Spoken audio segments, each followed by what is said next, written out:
que esperar do governo Donald Trump? Ó, vocês estão sendo muito rápidos em falar que a gestão Trump vai ser ruim. Pelo contrário, aparenta que será uma boa gestão, ainda mais se ele conseguir restabelecer a economia.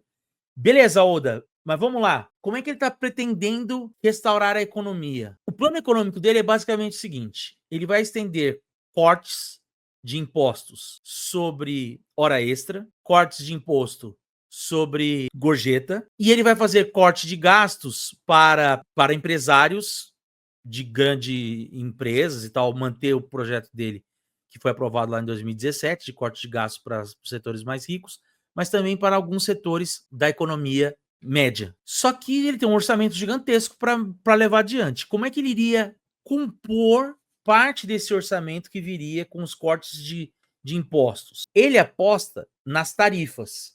Como é que seriam essas tarifas implementadas? Ele diz que vai implementar uma tarifa global entre 10% e 20% sobre todos os produtos importados. E para países que não usam o dólar, ele vai pôr uma tarifa de entre 100 e 200 dólares. Ele falou isso na campanha, mas eu já vi gente mastigando o projeto dele, que seria algo em torno de 80%. Então, o plano do Donald Trump é esse: cortar alguns impostos da classe trabalhadora para pequenos negócios e para grandes empresas e recompor a perda dos impostos por meio das tarifas. Só que tarifa é um negócio complicado, porque tarifa leva obrigatoriamente ao aumento do custo do produto, porque a tarifa é o valor que a empresa que está comprando, digamos aqui no Brasil. A mesma coisa lá a tarifa sobre a Shein. Aumentou a tarifa sobre o produtinho da Shein. O que o governo do Lula veio falar primeiramente? Não, esse imposto é sobre o produtor, ele que vai pagar, que é o mesmo papo que o Donald Trump vendeu na eleição. E não é. Quem paga esse imposto a mais, essa tarifa, é o consumidor. Por quê? O vendedor aqui repassa o preço da tarifa. Então, para recomposição por esse caminho, nós temos um aumento do preço dos produtos, que é o quê? Inflação. Essa é uma primeira questão. Qual que é a segunda medida que ele diz que vai tomar que não tem a ver com a economia, mas que vai incidir diretamente sobre a economia, que é a deportação imediata dos imigrantes não documentados nos Estados Unidos? Eles representam aproximadamente entre 10 e 15 milhões de pessoas. Se você manda de maneira imediata essas pessoas embora, você vai criar um problema, que é a falta de mão de obra nos Estados Unidos. Inclusive, essas pessoas não documentadas, pelas coisas que elas consomem, pelos tributos que elas pagam, elas ajudam, inclusive, a aumentar o imposto, mesmo sendo não documentadas. Elas ajudam a aumentar a arrecadação do Social Security. Então, você teria uma menor arrecadação do Social Security e menos gente para produzir. Se a estratégia das tarifas é de desenvolver a indústria interna, você precisaria de mão de obra para expandir essa indústria. Então você vai gerar um estrangulamento da economia, se o projeto for colocado do jeito que está sendo dito, que vai ser no primeiro dia que ele vai colocar isso em prática, tá? Pode ser que isso se escalone e vá sendo feito aos poucos. Aí é outra questão.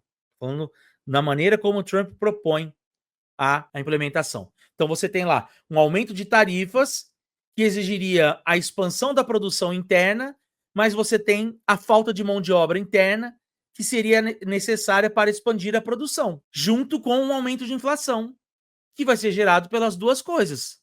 Porque você tem uma escassez de produto, porque você tem menos gente produzindo dentro do país e uma entrada de produtos mais caros. Não estou inventando a roda. Isso aqui é aula básica de economia, certo? Sobre a deportação em massa, ele anunciou hoje a nomeação do seu secretário que vai ser responsável pela implementação do plano da deportação em massa. São entre 10 e 15 milhões de pessoas.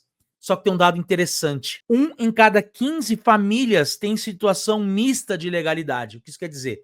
A mãe é legalizada, o pai é não documentado e o filho é documentado, né? Se você vai mandar o pai embora, você vai separar a família. Então você tem uma questão humanitária também. E aí foi perguntado para ele, quem é esse sujeito? É o Tom Homan, vai ser o czar da fronteira, como anunciaram ele, e ele disse que vai sim colocar em prática o plano da deportação imediata.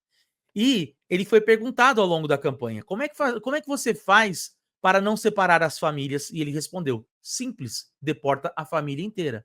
Só que a família inteira tem gente que é cidadão americano. Você deporta um cidadão. Isso não existe. E aí tem uma outra questão, que é, como é que isso vai ser feito? Não vai ter um julgamento? Vai haver uma grande expansão da busca pelos não documentados, e aí eles não vão ser julgados para ver se eles estão no caminho para conseguir a sua cidadania ou a estabilidade no emprego, simplesmente vão ser deportados imediatamente ou vai passar por um processo legal para que seja julgado. Se for passar por um processo legal, que vai ser julgado, isso leva, sei lá, 6 meses para sair o resultado. Onde é que essa galera vai ficar? Nós vamos ter a construção de lugares específicos para cuidar desses sujeitos. Então a gente tem uma segunda crise humanitária aí, né? Por quê? Porque ele cita que vai usar a lei de 1798, que é a lei da sedição, Sedition Act, que foi inventada pelo John Adams para perseguir franceses na época pós-Revolução Francesa, que eles achavam que estavam se juntando ao Jefferson e aos democratas republicanos para contaminar o governo do John Adams, que era um federalista, e aí criou-se a lei de sedição, que permitia a extradição de todos imigrantes que colocassem em risco a soberania nacional, o que é subjetivo, e o fechamento de imprensa. Não preciso nem contar que o John Adams, quando implementou essa lei, foi taxado de tirano e não conseguiu se reeleger na eleição seguinte. Outra questão, a última vez que a lei de sedição foi implementada, foi na Segunda Guerra Mundial, para a criação dos campos de concentração de japoneses. Então, o histórico dessa lei não é muito das positivas. Então vamos lá. Se ela for implementada de maneira imediata, ela vai ter riscos para a economia e também efeitos humanitários. Como é que vai ficar a questão dos Estados Unidos junto à opinião internacional? E aí nós temos algumas dúvidas. Qual vai ser o papel do Elon Musk? A princípio foi dito que ele vai ter uma secretaria especial para ele, que é a Secretaria do Corte da Burocracia, da desburocratização do Estado. Então, para cortes de impostos e também para mandar funcionário embora, acabar com a estabilidade no emprego e assim por diante. A embaixadora da ONU, como eu mencionei, já está escolhida, é a Elisa Stefanik. Ela tem como grande ponto a discussão da Palestina, que é um ponto que ela foi bastante vocal nos últimos anos. O Robert Kennedy Jr. está prometido para ele uma secretaria no campo da saúde.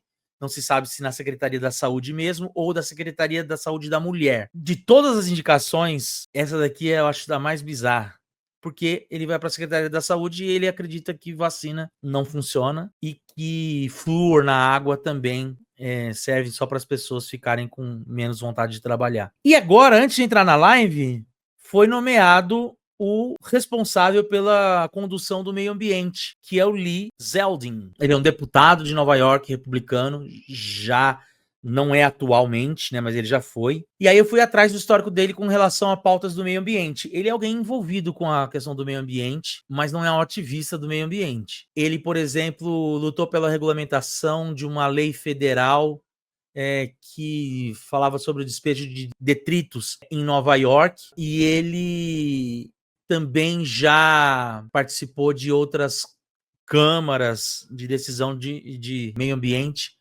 Ele é um cara reticente quanto ao Acordo de Paris, então muito provavelmente ele negociou com o Trump.